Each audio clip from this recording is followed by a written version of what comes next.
안녕하세요. 본의 아니게 남의 집 재산 다툼에 휘말렸다가 대운을 얻게 된 40대 기혼 남자입니다. 일단 제 소개를 하자면 저는 고아입니다. 부모님에 대한 기억이 없는 건 아니고 제가 미성년자일 때 돌아가셔서 지금은 얼굴도 흐릿해요. 부모님 사진 한 장 갖고 있지 않은 것이 뒤늦게야 서럽더군요. 그도 그렇지만 더 서러운 건 내 뒤를 든든하게 지켜주던 부모님의 존재가 없는 것 아니겠습니까? 제게도 부모님이 계셨다면 적어도 제 존재 자체를 욕하는 사람들은 없었겠죠. 세상에는 부모님을 잃는 것만이 가장 아픈 슬픔이라고 생각을 했는데 살다 보니까 그에 상응하는 고통도 있긴 하더라고요. 가족은 아니지만 가족만큼 아꼈고 마음을 준 사람들에게 당한 배신은 이루 말할 수 없이 괴로웠습니다. 저는 그저 소중한 사람들에게 진심을 보였을 뿐인데 결국 돈 앞에서는 모든 게 왜곡이 되는 것 같더라고요. 사람을 변하게 하는 것이 돈이라고 하는데 그것도 기준치에 따라 민감도가 다르다고 봐요. 저한테는 조약돌만큼의 돈밖에 못 가진다 하더라도 소중한 사람들과 어울리는 게 중요한 반면 제 사람들은 바위만큼의 돈을 얻을 수만 있다면 소중한 것은 아예 없구나 느꼈습니다. 이렇게 사연을 올리게 된 이유는 돈이 얼마나 대단하면 사람이 이렇게까지 무서워질 수 있는 건지 봐주십사 올렸습니다. 제가 인생을 너무 쉽게만 보고 있었던 건지 잘못 살고 있는 건지 꼭 좀 들어보시고 조언 부탁드립니다. 제게는 유일한 가족인 아내가 있어요. 저는 고등학교 때 부모님을 여의었고 학교를 끝까지 수료하지 못해 겨우 중학학력만 갖고 있는 사람입니다. 그런 부족한 제게 아내는 그야말로 한 줄기의 빛 같은 존재였어요. 아마 아내가 없었다면 저 혼자 어디 한강 주변에 맴돌며 나쁜 생각을 했을지도 모릅니다. 형제 하나 없던 저는 본래 서울이 고향이에요. 부모님이 돌아가시고 경제 지원이 끊겨 그 넓은 서울 거리를 혼자서 전전했었습니다. 게다가 저희 집이 원래 형편이 어려웠던지라 받은 유산은커녕 빚밖에 없는 처지였어요. 저는 졸지에 사회생활을 해보기도 전 빚이 생겨버렸고 슬픔을 감당할 여유도 없이 당장 돈벌이가 필요한 상태이기도 했어요. 그래서 찾아간 곳이 삼천포 동네 쥐포 공장이었습니다. 그곳을 알고 찾아간 것은 아니고 그저 서울보다 비교적 취업이 쉽고 좀 촌동네를 찾다 보니 알게 된 곳이었어요. 일자리를 구해야 했던 제가 가장 먼저 했던 게 미용실 방문이었는데 그래도 취업하려면 머리 정리라도 해야 될 것 같아 미용실을 들렸었죠. 거기서 제 사정을 들은 미용실 원장이 쥐포 공장을 추천해줬습니다. 제가 찾아간 공장은 직원이 주로 가족들로 이루어진 작은 공장이었어요. 그곳에선 처음에 10대인 저를 보곤 당연히 안 받아주려고 했었는데 제가 무릎을 꿇고 사정을 했습니다. 그러니 역시나 제 사정을 알고 불쌍하다며 받아주셨어요. 어떤 마음으로 저를 바라봤는지는 제게 중요하지 않았고 그저 제 목숨 하나 건사하게 해준 고마운 사람들이라고만 생각했습니다. 저는 저를 걷어준 그 은혜에 보답하느라 피해주지 않으려고 최대한 어른의 몫을 해내려고 했어요. 그렇게 수십 년 동안 저는 그 집안의 가족처럼 오래오래 함께 일을 해왔어요. 쥐포 공장 사장님에겐 아들이 2명 있었는데 그 아들들도 초반에는 쥐포 공장에서 일을 하고 있었습니다. 제게 일을 친절히 가르쳐줬던 좋은 형들이었어요. 근데 사장님이 저보고도 어느 순간부터 막내 아들이라 불러주시더라고요. 솔직히 그 소리를 처음 들었을 때 많이 울었습니다. 기대하지도 않았던 가족이 살아 돌아와서 제 곁에 있어준 기분이었거든요. 저는 당시 결혼 생각도 없었고 사장님과 사모님의 은혜가 그저 고마워서 그들을 모시고 쥐포 공장을 운영하는 게 좋았을 뿐인데 두 분께서 저를 너무 좋게 봐주셨습니다. 그들이 얼마나 마음 좋은 사람들이었냐면 빚이 한가득 있는 제 사정을 알고는 제 빚을 대신 갚아주셨어요. 당연히 제게 큰 돈을 빌려준 거라 생각하고 당시 저는 차근차근 갚아나가고 있었죠. 어쨌든 덕분에 저는 돈에 목숨 걸지 않고 마음 편히 생활을 할 수 있었어요. 그래서 더 사장님과 사모님을 하늘 같은 존재로 모시며 살았습니다. 제가 그곳에서 일을 한 지 10년 차가 되었을 무렵 공장은 제가 처음 왔을 때보다 규모가 살짝 더 커진 상태였어요. 그런데 두 형이 결혼을 하면서 서울로 가버리게 되었고 다른 친척들은 나이가 차서 한두 사람씩 빠져나가고 있는 상황이었죠. 그런 와중 사장님 밑에서 열심히 일하는 직원은 저밖에 없게 되었습니다. 그래서 원래 가족원만으로도 운영 가능했던 게 이젠 직원들이 대량 필요해졌고 그 시점에서 저는 사장님에게 고마운 제안을 받게 되었어요. 사장님이 저더러 사장직을 일임하겠다고 하더라고요. 너무 과분한 마음이라서 솔직히 처음에는 놀랐습니다. 한편으로는 큰형이랑 작은형도 있는데 친자식을 두고 제게 공장 대표 자리를 물려준다는 사장님의 발언이 저를 불편하게 만들기도 했어요.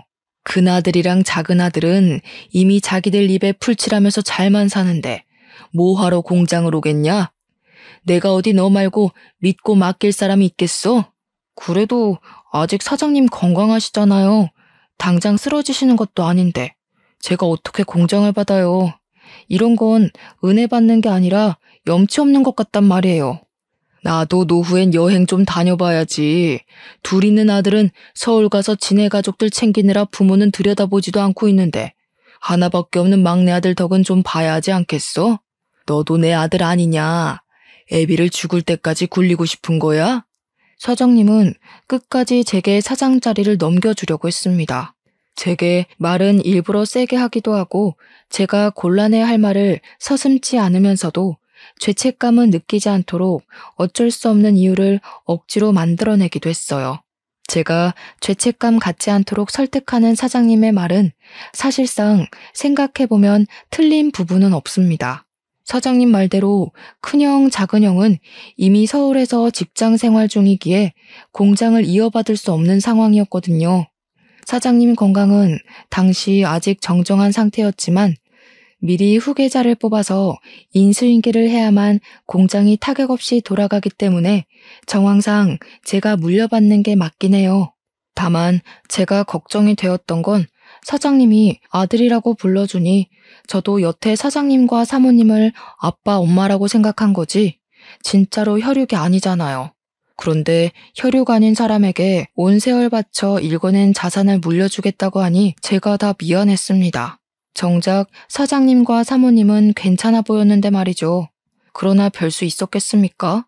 할 수 없이 제가 공장을 물려받았고 그 뒤로 저는 정말로 두 은인에게 더 잘하고자 효도를 하는 수밖에 없었어요. 그렇게 몇 년을 더 사장님과 바짝 붙어 다니며 인계를 받았습니다. 그런 와중에 공장에 있던 경리가 결혼한다고 일을 그만두면서 다른 사람을 뽑게 되었는데 고맙게도 새로운 경리가 바로 제 아내 되는 사람입니다. 면접은 제가 봤어요. 솔직히 비즈니스에서 사심이 들어가면 안 되는 거 알지만 아내가 정말 제 이상형과 가까워서 뽑게 되었습니다. 뽑고 나서야 근무적인 부분에서 부족함이 있으면 어쩌나 걱정이 되었는데 다행히 아내는 일도 야무지고 칠칠 맞지 않았고 곧잘 하더라고요. 덕분에 저는 아내에게 더욱 빠지게 되었고 출근할 기분이 나서 구름을 타는 것 마냥 붕붕 뜬 시간을 보냈어요. 제겐 첫 여자였던 아내에게 감히 고백할 생각은 못하고 저 혼자서 남몰래 마음만 키워갔어요. 그런데 놀랍게도 한날 아내가 먼저 제게 호감을 표시해 주더라고요. 아내가 하는 말이 자기가 호감을 느낀 것도 사실이지만 먼저 고백을 할 수 있었던 건 제 얼굴에 감정이 다 티가 나서 제 마음을 모를 수가 없었다고 했어요. 제가 자신을 좋아한다라는 걸 확신할 수 있었기에 아내도 고백할 용기가 있었다고 했습니다. 참 멋없는 시작이었지만 그래도 좋았습니다. 저는 그렇게 제게 과분한 아내와 사귀게 되었고 결혼까지 약속하게 되었어요. 정말 감사하게도 사장님은 제가 친아들처럼 혼수까지 해주시더라고요.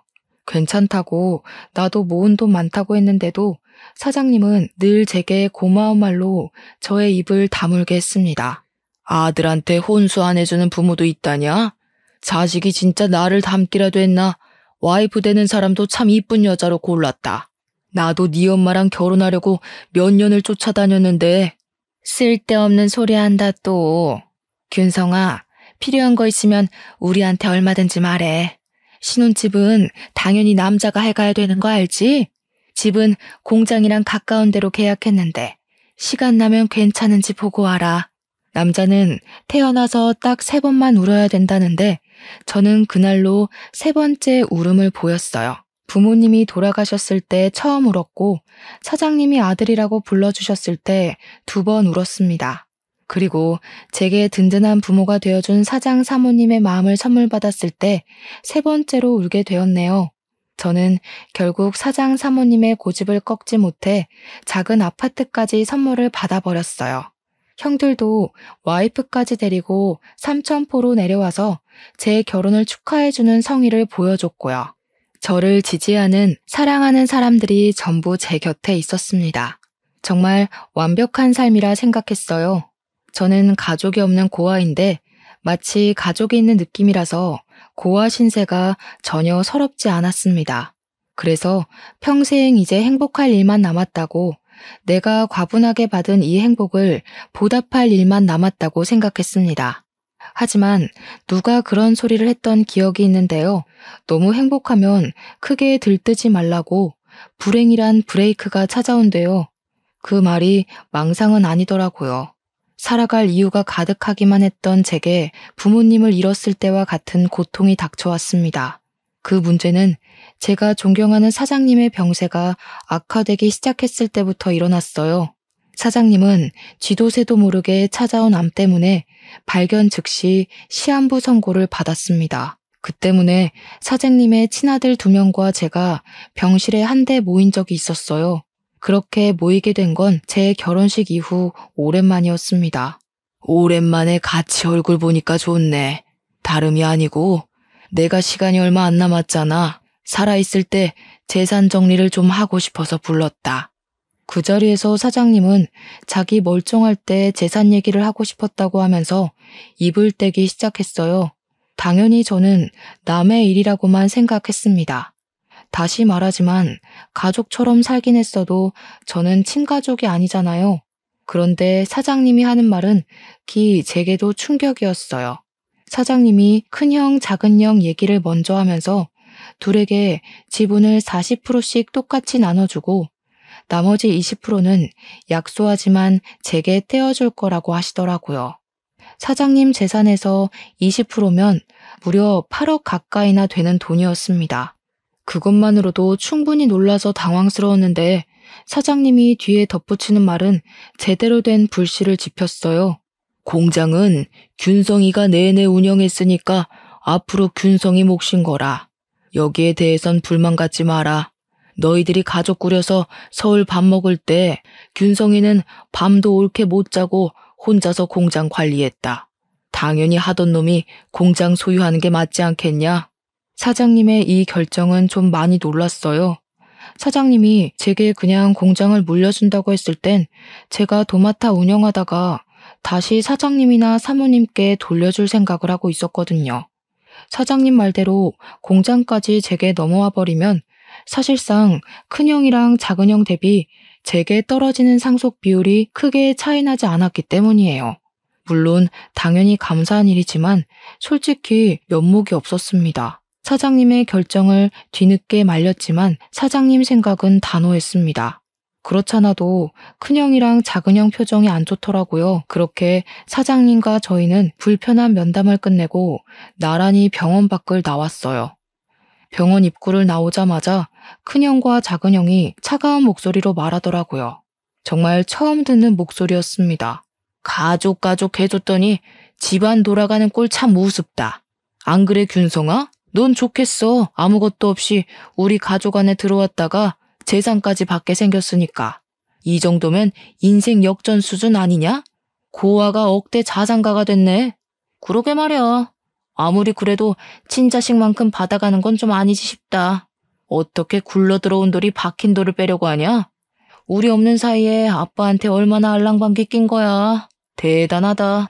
역시 두 형은 재산 때문에 기분이 안 좋은 듯 했습니다. 그래서 저는 형님들에게 나는 아무것도 받지 않아도 된다고 사장님을 내가 설득해 보겠다고 했더니 큰형이랑 작은형이 손사래를 치면서 그렇게 나오면 자기들이 나쁜 놈 되지 않냐고 그냥 받으라고 하더군요. 그렇게 떠나버린 형님들은 서울 잘 도착했냐는 제 문자를 대놓고 씹었습니다. 사랑하는 형제들과 사이가 틀어져 버린 것 같아 많이 속상했어요.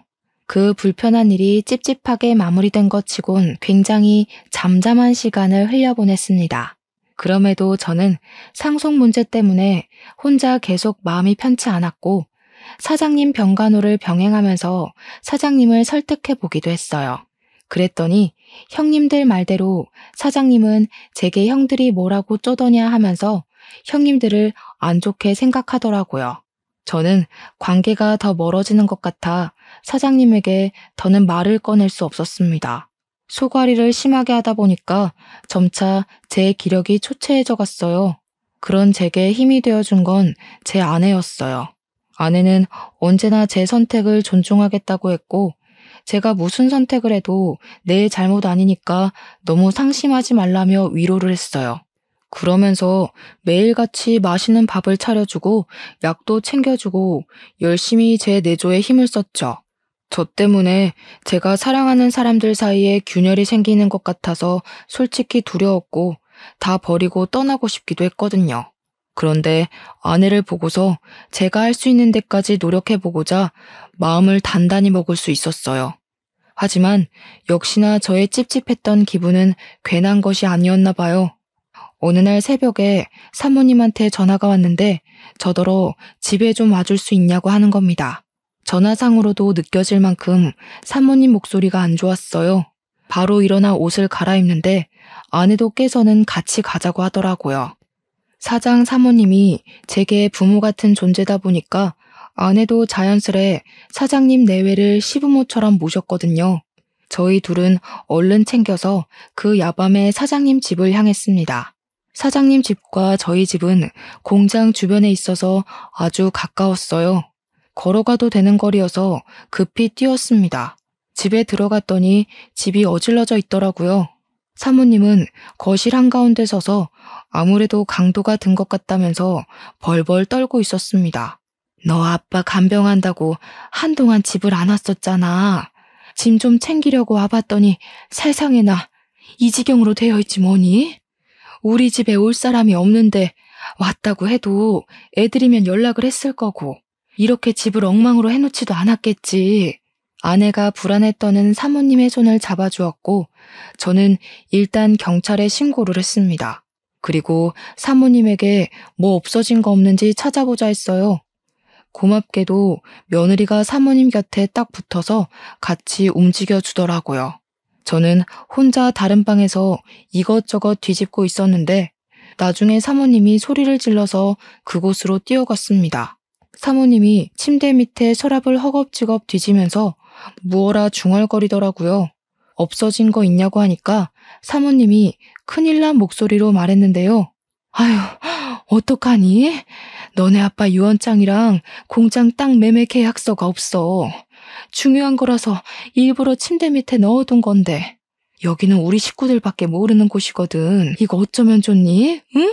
사모가 식구들만 아는 곳이라고 하는데 그 순간 속상하게도 촉이 딱 오더라고요. 큰형과 작은형이 가장 먼저 떠올랐어요.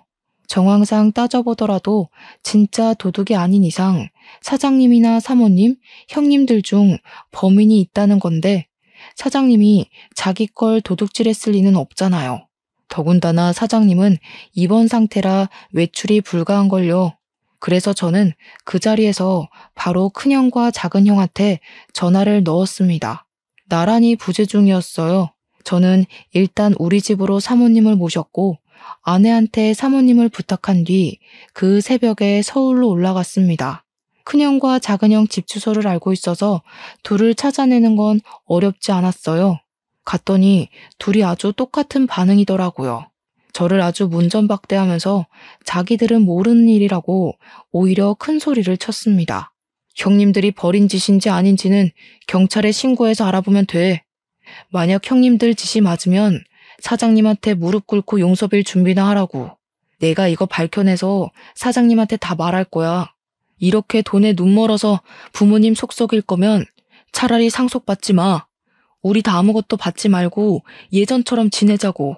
저는 선포 같지 않은 선포를 하면서 속상한 마음까지 토로하고 집으로 돌아왔습니다. 제가 뭐라고 형들에게 상속받지 말라 참견을 했는지 이해 안 되실 수도 있어요. 저도 제 존재가 이해 안 됐거든요. 그럼에도 형들한테 그렇게까지 오지랖을 부리고 싶었습니다. 그리고 저는 그때부터 불행의 중간 기로로 들어서요. 어느 날 제게 믿을 수 없는 일이 일어나고 마는데요. 공장 앞에 주차해놨던 제 차를 좀 빼달라고 누가 새벽에 전화를 한 날이었습니다. 한 번도 그런 연락을 받은 적이 없는데 그날 새벽에 모르는 번호로 그런 의문의 전화가 왔고 저 때문에 잠에서 깬 아내를 두고 잠깐 외출을 했어요. 공장 앞으로 나가 제 차 주변을 맴돌았는데도 사람은 보이지 않더라고요. 그래서 제게 걸려온 전화번호로 다시 연락을 해보았습니다. 그리고 그날의 기억은 여기까지가 마지막이었어요. 제가 한눈 판 사이 웬 괴한이 제 머리를 둔기로 후려쳤거든요.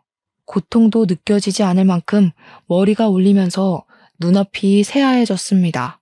쓰러진 줄도 몰랐던 저는 정신을 잃어가던 중에 순찰하던 경찰차 불빛을 봤어요.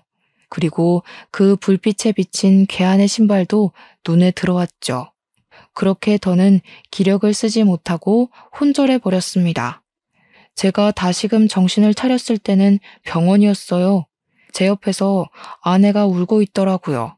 제가 일어난 걸 본 아내는 급히 의사를 데려왔고 의사가 소견을 말하길 급소를 피해서 맞았기 때문에 뇌진탕으로 무사히 넘길 수 있다고 했습니다.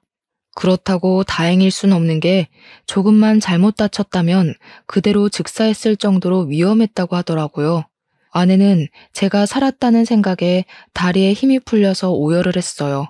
그러면서 아내가 제 기억에는 없는 얘기를 서럽게 호소하는데 하는 말들이 뭔가 상황이 잘못되었다는 걸 암시하고 있었어요.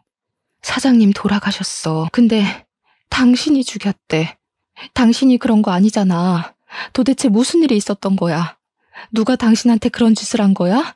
당신도 피해자라고 내가 계속 말했는데 사장님 아들분들이 말도 안 되는 증거물 얘기까지 하는 바람에 다들 당신이 사장님한테 해코지한 줄 알고 있어.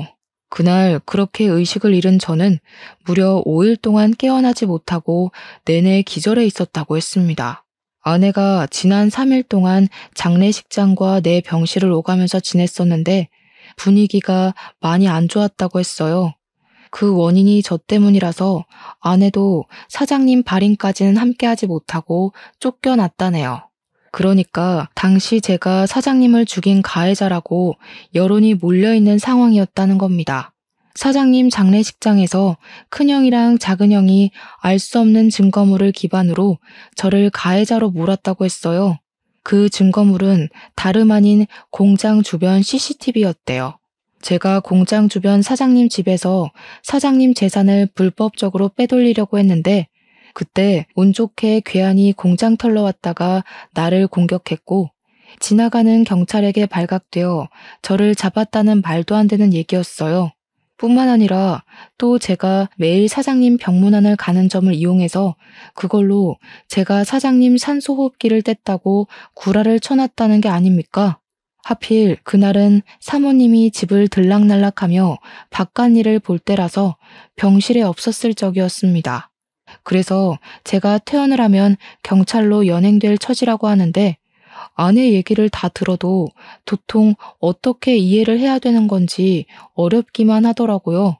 제가 사장님을 죽였다뇨? 사장님이 저한테 어떤 사람인데요? 돌아가신 부모님 다음으로 제게 부모가 되어준 분이 아닙니까? 제가 사장님 대신 죽었으면 죽었지 절대 사장님께 그런 짓 못합니다. 대체 일이 왜 이렇게 됐나 곰곰이 생각하고 있는 와중 아내가 한마디 더 붙였는데요. 재산 상속이 아직 완벽하게 처리가 된 건 아니지만 제 몫이었던 재산은 일단 모조리 철수가 되었다고 하는 겁니다. 그 순간 더 묻고 따질 것도 없이 바로 큰형이랑 작은형이 생각나더라고요. 이 형들이 돈에 미쳐서 이젠 사람까지 해코지하려 드는구나 싶은 거 있죠. 막 나가는 형들을 이대로 두면 안 될 것 같았습니다. 저는 아내한테 폰을 달라고 했고 당장 사모님한테 전화를 걸었어요. 사모님이 계속 부재 중이더라고요. 아내 말로는 아마 사모님도 제게 큰 실망을 했을 거라고 하더군요. 공장 직원들한테까지 제 소문이 안 좋게 퍼져서 저는 이미 사장직에서 쫓겨난 상태이기까지 했습니다. 너무 기가 막혔습니다. 저 완전 짜고 치는 계획에 걸려든 거잖아요. 제대로 된 생각을 해야겠는데 머리를 굴릴수록 머리가 너무 아파서 도통 생각을 할 수가 없더라고요. 괴로웠습니다. 근데도 그 와중에 저를 믿고 보듬어주는 건 제 아내뿐이었어요. 아내는 제가 그럴 사람이 아니라는 걸 무조건 믿고 있었고 제가 이 상황을 잘 해결할 수 있도록 끊임없이 안정감을 주려고 노력했습니다. 그러면서 그냥 다 버리고 타지로 떠나자는 말을 하더라고요. 아내가 웬만하면 제가 하자는 결정대로 기다려줄 사람인데 그날 처음으로 먼저 의견을 내주었어요. 아내도 제가 남의 집구석에서 할퀴어지고 다치는 걸 보기가 힘들었나 봅니다. 저도 마음 같아선 아내 말대로 재산 다툼에서 빠져주고 싶었습니다. 하지만 제가 이렇게 떠나버리면 돌아가신 사장님한테 예의가 아니라는 생각이 들었어요. 사장님이 정말로 명줄이 다해서 돌아가신 게 아니라 누군가에게 피살된 거라면 그 진상을 밝혀야 되지 않겠습니까? 그게 수십 년 동안 아들도 아닌 남의 집 자식을 제 아들처럼 안고 키워주신 사장님에 대한 마지막 효도라고 생각했어요. 저는 몸을 움직일 수 있을 정도로만 회복을 하고 몰래 퇴원을 했습니다. 그리곤 경찰에게 연락 않고 몰래 공장을 찾았어요. 그러니 공장 직원들이 저를 보자마자 꺼지라고 물 뿌리고 침 뱉고 난리를 치더군요. 깜빵에 있어야 할 놈이 어떻게 밖을 싸돌아다니냐는 둥, 사장님이 나를 얼마나 아꼈는데 그런 파렴치한 욕심을 품냐는 둥, 저를 썩은 놈으로 보고 있었습니다. 저는 당연히 제 짓이 아니라고 해명했어요. 하지만 애초에 다들 제 말을 들어줄 생각이 없는 것 같더라고요. 빗자루까지 들고 와서 저를 패길래 저는 아내가 위험해질까봐 얼른 그 자리를 빠져나왔습니다. 그리고 그 다음엔 사장님 집을 찾아갔어요. 초인종을 눌렀더니 사모님의 다 죽어간 목소리가 저를 안 보고 싶다고 문전박대를 하시더군요. 저 혼자 왔으면 사모님이 끝까지 집에 안 들였을 텐데 옆에서 아내가 사모님에게 사정하며 설득해서 끝내 저희 둘 다 집안에 들어갈 수 있었습니다. 사모님 표정은 저를 원망하고 있기도 했고 배신감에 서글퍼 있기도 했어요. 저를 보자마자 눈물을 흘리며 공장 직원들이 그랬던 것처럼 저를 탓하더라고요. 그래도 나는 끝까지 너를 믿었어. 그런데 네가 어떻게 그래? 우리 그이가 너를 진심으로 아들이라 생각했는데 어떻게 재산 때문에 그런 끔찍한 짓을 벌일 수가 있어? 이 양심 없는 놈아, 너는 여길 찾아올 자격도 없어. 저를 원망할 수밖에 없다는 거 알아요. 근데 제가 그런 거 아니에요. 저한테 사장님이 어떤 존재인지 잘 아시잖아요. 저는 공장도 필요 없고 재산도 필요 없던 사람이에요. 돈 때문에 사장님 배신할 거면 제가 나이 40 될 때까지 버티고 있었겠어요? 저 쓰러졌던 날, 저 때리고 도망친 사람을 봐서 찾아온 거예요. 제가 해명을 해도 사모님은 울기만 했지 제 말을 믿어주지 않았습니다. 돌아가신 사장님이 불쌍하다면서 계속 제 등짝을 때렸어요. 거기다 대고 저는 그날 새벽 제게 전화를 해서 공장 앞으로 나오라고 했던 사람의 통화 녹음을 들려줬습니다. 그러니 사모님께서 집중을 해주시더라고요. 저는 설명을 덧붙여서 그때 상황을 설명했고 둔기를 맞고 쓰러지면서 눈을 감기 전에 도망가는 사람 신발을 봤다고 했어요.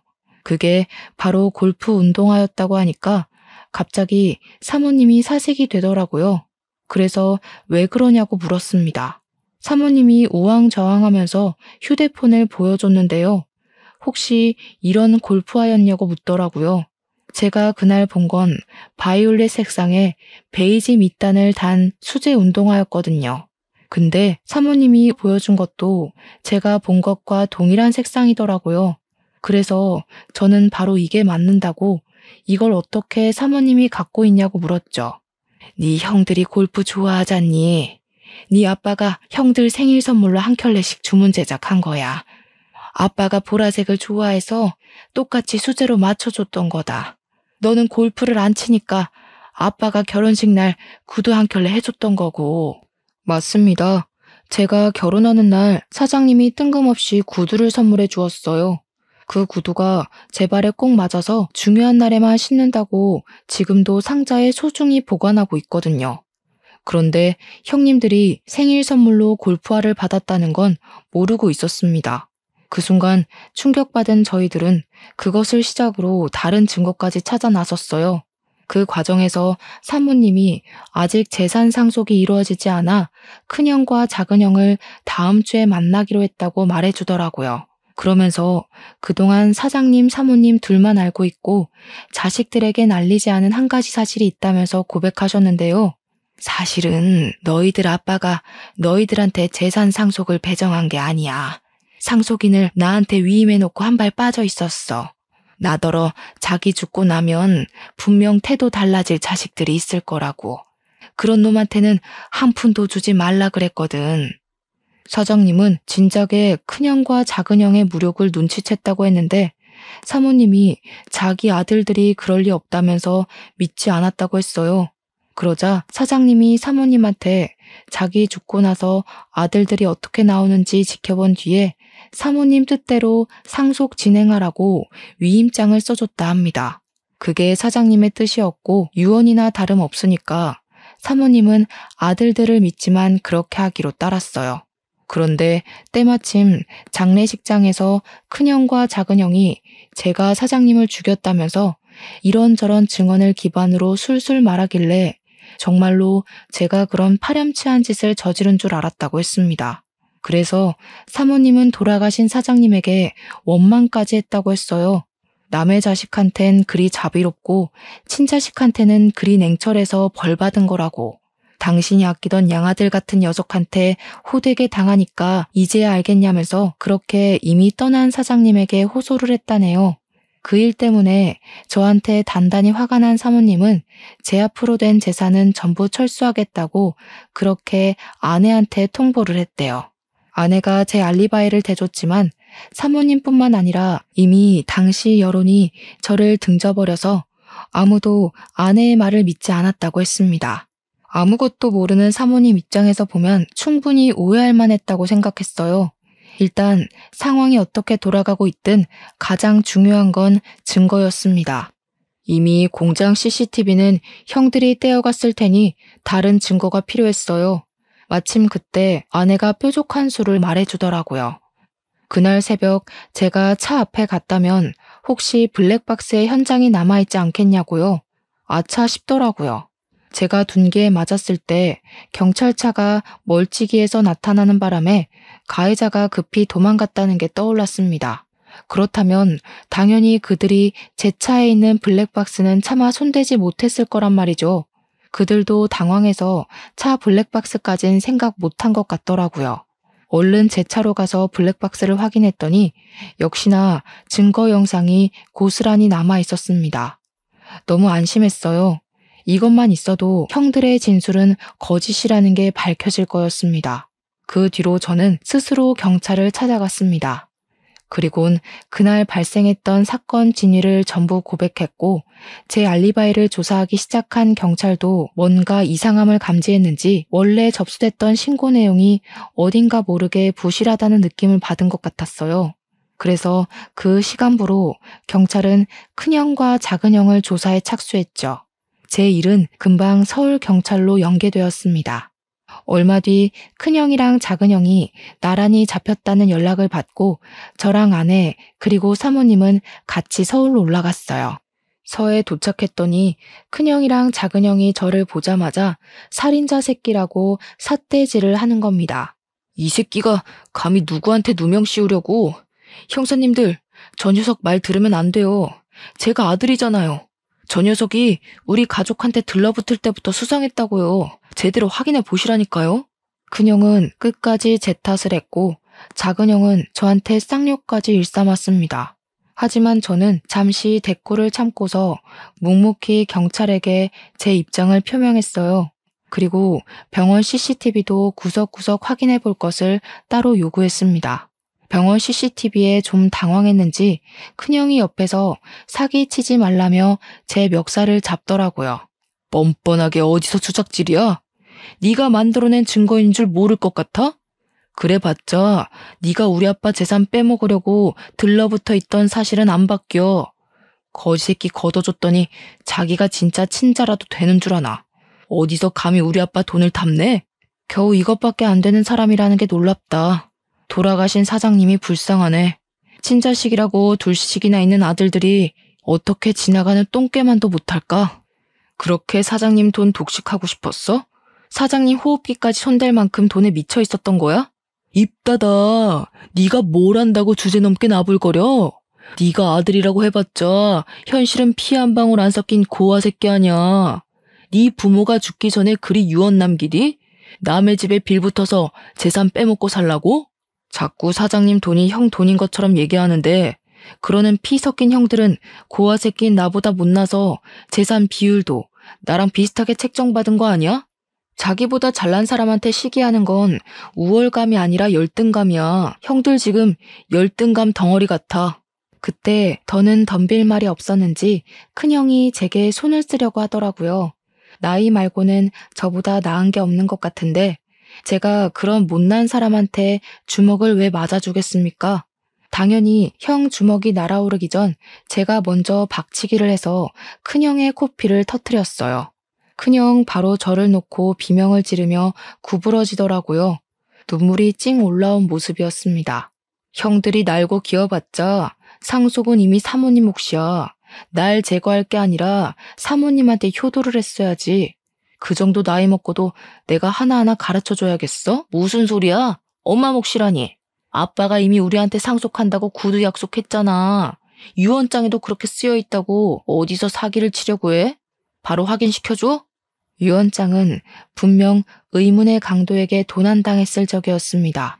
작은형은 자기가 어떤 실수를 하고 있는지 모르고 있는 것 같더라고요. 신기하네. 유언장은 얼마 전 도둑 맞았는데 형 말은 꼭 그 유언장을 갖고 있다는 걸로 들린다. 뭘 조작해놨든 그 가짜 유언장이 뭔 소용이겠어. 이미 사장님이 사모님한테 상속인 위임했어.